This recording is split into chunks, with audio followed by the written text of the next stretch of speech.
हिमाचल प्रदेश इन दिनों भारी बारिश की तबाही झेल रहा है। सरकार जहां एक तरफ प्रशासन तक राहत बचाव कार्य में सरकारें जुटी हुई हैं, प्राकृतिक आपदा को लेकर केंद्र भी साथ में आ रहा है। हिमाचल सरकार की ओर से केंद्र से मदद मांगी गई थी, जिस पर केंद्र ने मदद भेजी है, जिसको लेकर खबरफास्ट ने हिमाचल प्रदेश के पूर्व सीएम जयराम ठाकुर से खास बातचीत की है। इस दौरान वो क्या कह रहे सुन लेते हैं। हिमाचल प्रदेश के पूर्व मुख्यमंत्री और नेता प्रतिपक्ष जयराम ठाकुर जी हमारे साथ बात करने के लिए मौजूद हैं। सर, हिमाचल में हमने देखा कि जिस तरीके से तस्वीरें आई, बहुत बुरा हाल है और साफ तौर पर केंद्र सरकार ने कुछ राशि भी दी है हिमाचल प्रदेश को। क्या लगता है आपको कि वो जो राशि दी गई है, जिस तरीके से मुख्यमंत्री सुखविंदर सिंह सुक्खू मांग कर रहे हैं, उतनी है? देखिए, नुकसान काफ़ी ज़्यादा हुआ है।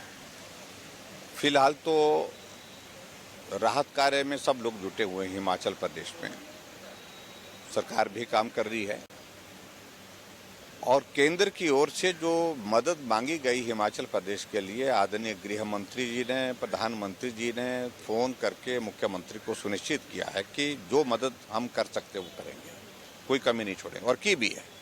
एनडीआरएफ की टीम रेस्क्यू ऑपरेशन के लिए भेजना, पूरा रात भर वहाँ पर एनडीआरएफ की टीम रेस्क्यू ऑपरेशन में काम में जुटती है, तो स्वाभाविक रूप से मदद हुई है।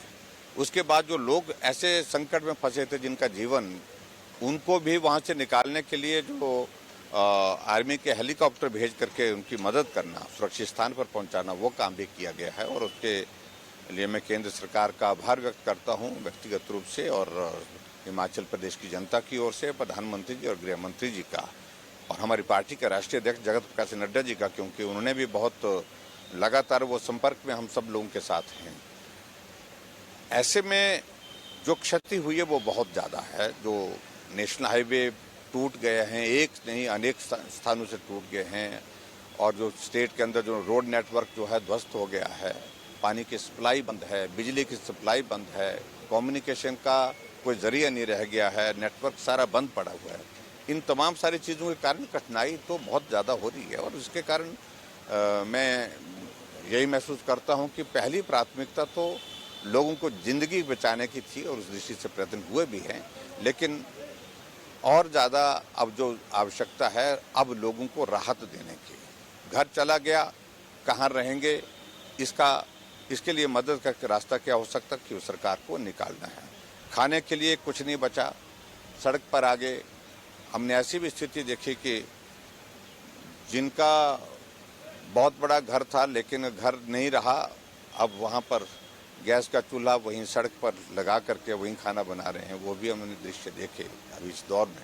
तो बहुत बड़ी कठिनाई है। ऐसे में मदद करने का जो काम है वो बहुत तेज़ी से होना चाहिए, और पानी, बिजली, और उसके साथ कम्युनिकेशन, और उसके बाद ये रास्ते, सड़कें जो हैं, जितनी जल्दी अगर ठीक हो सके तो मुझे लगता है कि लोगों को बहुत बड़ी सुविधा। जो बाहर से हिमाचल प्रदेश में बड़ी संख्या में लोग फंसे हुए हैं, जो गए हैं लेकिन सुरक्षित हैं अधिकांश लोग, उसमें से मैक्सिमम लोग जो है अब कम्युनिकेशन के कारण वो चिंतित थे, परिवार के लोग, लेकिन अब कम्युनिकेशन धीरे धीरे जो है वो ठीक हो रहा है।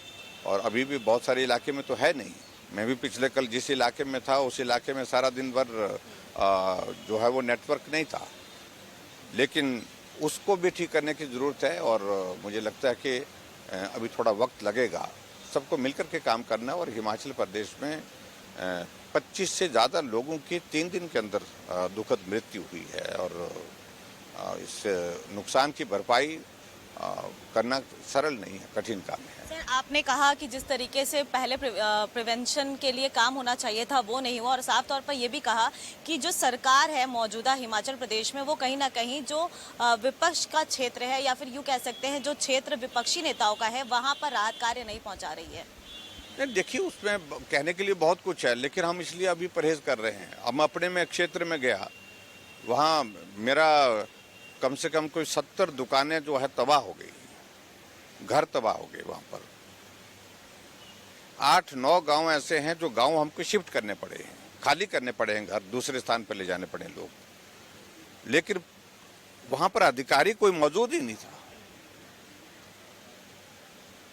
और ऐसी आपदा के दौरान अधिकारी वहाँ पर उपस्थित ना हो, पीडब्ल्यूडी के अधिकारी नहीं थे, सब डिविजनल मजिस्ट्रेट जो है वो वहाँ पर तहसीलदार वो नहीं थे, नायब तहसीलदार वो नहीं थे, ऐसी चीज़ों को लेकर के स्वाभाविक है, लोगों में रोष भी है, गुस्सा भी है। और जब मॉनसून का दौर आता है, एक हाई लेवल बैठक करने का एक प्रावधान हमेशा रहता है, जो एक प्रोसीजर हर गवर्नमेंट का है। और उसमें मॉनसून किस स्तर का आने वाला है, इस बार वेदर प्रेडिक्शंस क्या हैं, उन सारी चीज़ों का आकलन पहले होता है, चर्चा होती है, उसके बाद प्रेपरेशन की बात होती है। उसमें वो बैठक हुई नहीं अब की बार। जब हम इन बैठकों को नियमित रूप से करते थे, मानसून से पहले बैठक करते थे, गर्मी का मौसम आने से ड्रॉट प्रोन एरिया के लिए क्या हो सकता है उसके लिए बैठक करते थे, सर्दी के मौसम में बर्फ पड़ने से पहले स्नोफॉल एरिया, जहां स्नो बाउंड एरिया है, वहां उस एरिया में किस प्रकार से हमको सारी सुविधाओं को बहाल रखना है, इसके लिए काम करते थे। तो हल्के में लिया, कैजुअली लिया, ये कहना मेरा है। और जिसको नहीं लेना चाहिए था, त्रासदी इतनी बड़ी हुई है। और इस त्रासदी, मैं नहीं ये कह रहा हूँ कि त्रासदी उससे रुकने वाली थी, लेकिन प्रिकॉशन, जो प्रेपरेशन होनी चाहिए था। अब लोगों का घर चला गया है, लोग मांग रहे हैं कि हमको कम से कम वो शीट तो दे दीजिए जिसके जब, ताकि हम जो है इसमें टेंट तो दे दीजिए ताकि उसके नीचे हम रह तो सकें। तो वो उपलब्ध नहीं है, गवर्नमेंट ने प्रोक्योर ही नहीं की है। सर, एक आखिरी सवाल, आज गृह मंत्री अमित शाह जी से मुलाकात करेंगे, किन मुद्दों पर बातचीत होगी? क्या बाढ़ प्रभावित क्षेत्रों को लेकर भी बात करेंगे और उसके साथ हिमाचल की राजनीति पर भी कोई चर्चा? देखिए, प्रमुख रूप से बाढ़, आज का बरसात के कारण जो क्षति हुई है, वो विषय तो होगा ही, चर्चा होगा। इसके अतिरिक्त बाकी विषयों पर जब चर्चा होगी तो बताएंगे। बहुत बहुत धन्यवाद आपका। तो ये थे बात करने के लिए हमारे साथ हिमाचल प्रदेश के पूर्व मुख्यमंत्री जयराम ठाकुर, जिन्होंने साफ तौर पर कहा कि गृह मंत्री अमित शाह से मुलाकात होगी, बाढ़ प्रभावित क्षेत्रों को लेकर भी बातचीत होगी और उसके साथ ही साथ हिमाचल प्रदेश के अन्य मुद्दों पर भी बातचीत होगी। नई दिल्ली से कैमरा पर्सन रोहन के साथ मैं प्रियंका राय, खबर फास्ट।